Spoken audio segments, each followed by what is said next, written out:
উড়িষ্যা তিতলাগড়ের কুম্ভারদা পাহাড়ে এক রহস্যময় শিব মন্দির রয়েছে, যেখানে বাইরের তাপমাত্রা 50 ডিগ্রি সেলসিয়াসের বেশি হলেও মন্দিরের ভেতরের তাপমাত্রা মাত্র 10 ডিগ্রির নিচে থাকে। তিতলাগড় উড়িষ্যা ভারতের অন্যতম উচ্চতম স্থানগুলির মধ্যে একটি, যেখানে গ্রীষ্মকালের তাপমাত্রা 55 ডিগ্রি সেলসিয়াস পর্যন্ত পৌঁছে যায়। এই অঞ্চলে কুম্ভরদা পাহাড়ের উপর অবস্থিত ধবলেশ্বর মন্দির নামে এক শিব মন্দির রয়েছে। আশ্চর্যের বিষয় হলো, যখন বাইরের তাপমাত্রা 55 ডিগ্রি সেলসিয়াস পর্যন্ত গরম, তখন মন্দিরের ভিতরে একেবারে শীতল পরিবেশ বিরাজ করে, যেন কেউ এসি চালিয়ে রেখেছে। যখন বাইরে প্রচন্ড গরম থাকে, তখনও মন্দিরের ভেতরে তাপমাত্রা 10 ডিগ্রি সেলসিয়াসের বেশি কখনোই হয় না। কিন্তু এই মন্দিরের অভ্যন্তরীণ ঠান্ডা আবহাওয়ার প্রকৃত কারণ আজও এক রহস্য। এই মন্দিরের পুরোহিতদের দাবি অনুযায়ী শিব ও পার্বতীর মূর্তি থেকেই এক ধরনের শীতলতা নির্গত হয়, যা পুরো মন্দিরকে ঠান্ডা করে রাখে।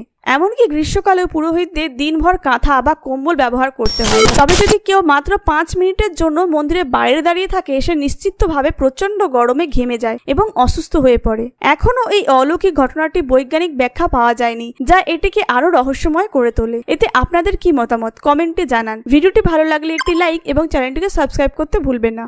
হর হর মহাদেব।